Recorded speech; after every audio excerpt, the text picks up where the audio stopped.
Hello friends, अनूठी में आपका स्वागत है।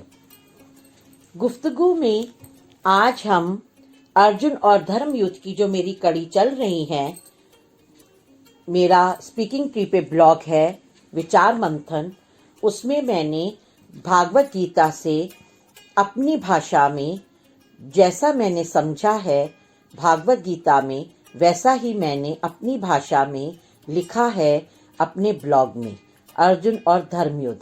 तो उसके भाग में धीरे धीरे अपने अनूठी के YouTube के इस चैनल पर शेयर कर रही हूँ।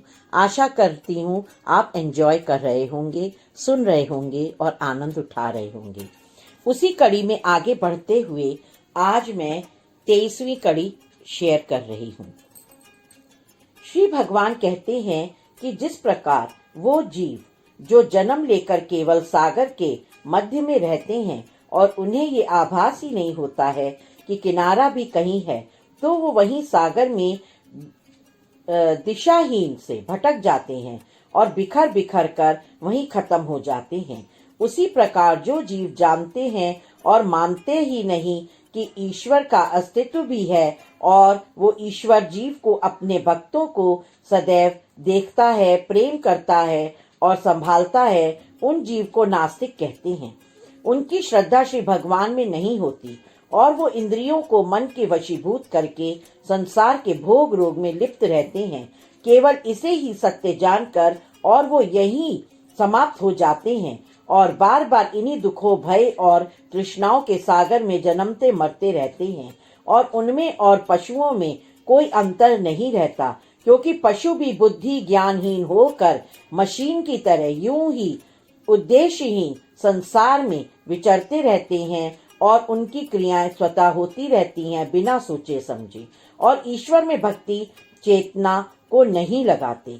इसीलिए पहले अपनी सोच और इंद्रियों को अपने दृढ़ अनुशासन में करके नियंत्रित करना है और वही जीव निश्चित स्थिर बुद्धि वाला होता है। 24वीं कड़ी।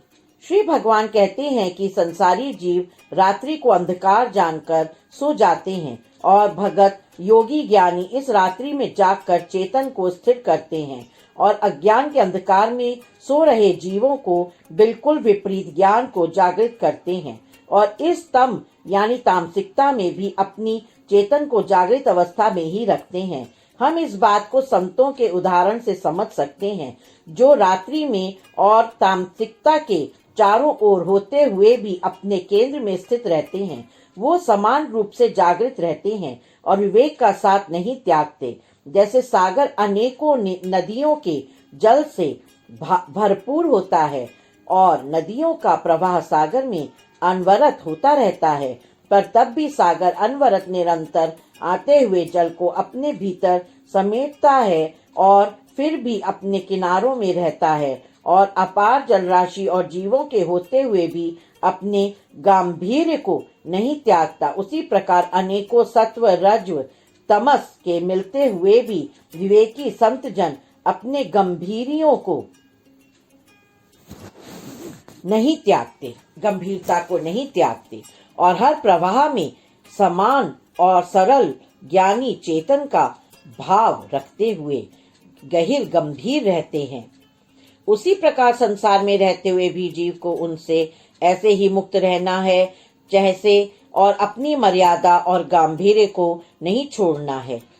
जैसे कमल कीचड़ में ही खिलता है और पुष्ट होता है, पर अपने ऊपर कीचड़ का पानी को टिकने ही नहीं देता और वो अपना सौंदर्य, सात्विकता, अलौकिकता बनाए रखता है। ऐसे ही जीव को शांति और आंतरिक आनंद मिलता है और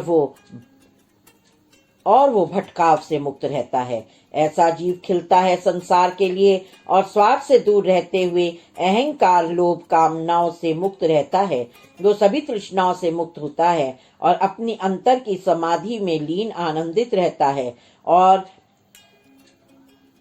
वृत होकर के सभी संसारी कर्म करते हुए भी संसार के कर्मों के फल की तृष्णा से मुक्त रहता है और इसीलिए विलास और अभिलाषा, महत्वाकांक्षा के दुखों से परे शांति में रहता है।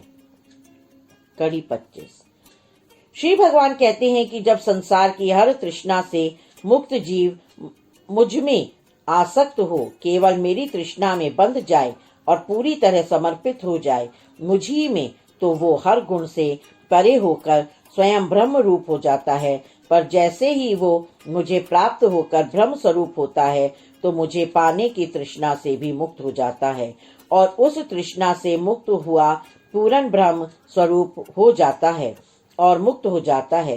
इस स्थिति को संत कबीर दास जी ने ऐसे कहा है, उठा बबूला प्रेम का, तिनका उड़ा आकाश, तिनका तिनके से मिला, तिनका तिनके पास। श्री भगवान की बातें सुनकर अर्जुन उलझ गया है कि यदि ज्ञान कर्म से ऊपर है और ज्ञान होने पर कर्म से मुक्त हो जाते हैं, तो फिर ये कुरुक्षेत्र का युद्ध क्यों करना है। जब अर्जुन को दया करुणा प्रेम का भाव हो रहा है, तो फिर युद्ध क्यों करना है। असल बात यह है कि अर्जुन अभी भी श्री भगवान की बात नहीं समझ रहा है, क्योंकि ज्ञान और कर्म को वो एक साथ जोड़ ही नहीं पा रहा है, कर्म से मुक्त नहीं हो पा रहा है। वो वही जीवात्मा है जो त्रिलोक से की दहलीज पर खड़ी है कि ज्ञान हो गया पर मोह नहीं खत्म हुआ, संसार का मोह खत्म हो ही नहीं रहा।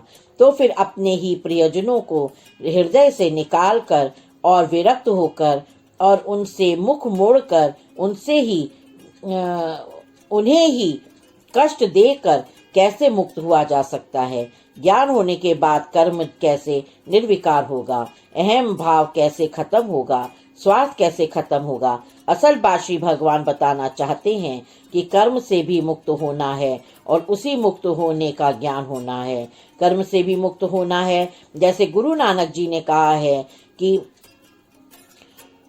अरे कसाई, ये बकरा मैं कर के ये कह रहा है कि आज मुझे तू काट रहा है और पिछले जन्म में इस बकरे ने तुझे काटा था और इसके अगले जन्म में ये फिर तुझे काट कर इस जन्म कर्म को जारी रखेगा, क्योंकि तुम दोनों ही अपने अपने कर्म बंध से मुक्त नहीं हो रहे हो।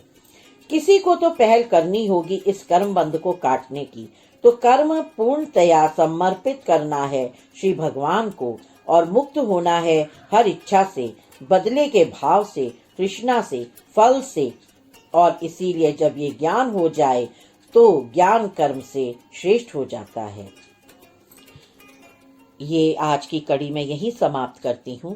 मैं आशा करती हूँ आपने एंजॉय किया होगा। आप आगे की कड़ियाँ सुनते रहिए, अनूठी में आते रहिए, विजिट करते रहिए, आनंद उठाते रहिए, लाभ उठाते रहिए। Thank you so much friends. Thanks a lot. Radha Swami. जय श्री कृष्ण।